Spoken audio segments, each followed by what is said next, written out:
জন্ম হয় যারা হাসতে পারে না, তার থেকেও খারাপ তারা ঠিকভাবে শ্বাস নিতে পারে না। 99% মানুষ এইভাবে জন্মগ্রহণ করে, যারা শ্বাসনালী দিয়ে স্বাভাবিকভাবে শ্বাস নিতে পারে।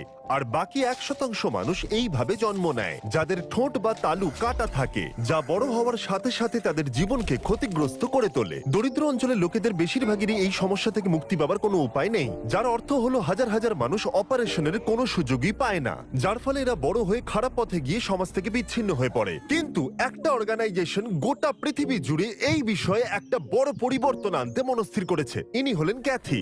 40 বছর আগে আমাকে আর আমার হাজবেন্ড ক্যাথিড্রালের বেল বাজানোর আমন্ত্রণ পেয়েছিল।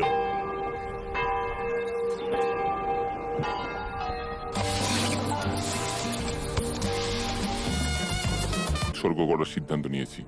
আমরা একটি অল্প বয়স্ক শিশুর সাথে দেখা করেছি এবং সে আমার জীবনে দেখা মিষ্টি বাচ্চাদের মধ্যে একজন, কিন্তু তার মুখে একটা ভয়ানক বিকৃতি রয়েছে।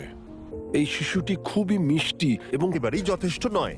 তার মানে হলো তার একমাত্র আশা ছিল তাকে 17 ঘন্টা বাস যাত্রা করে পুয়েবলা পর্যন্ত গিয়ে তার ছেলের অপারেশনের জন্য নাম নথিভুক্ত করানো, আর নির্বাচিত না হলে তার ছেলের সুস্থ হবার এই শেষ সুযোগটাও সে হারিয়ে ফেলবে। আমরা যদি এই প্রোগ্রামগুলোর মধ্যে এমন একটি শিশু যার সার্জারির প্রয়োজন, কিন্তু তার প্রয়োজনীয় অর্থ এনারা জোগাড় করতে পারেন না।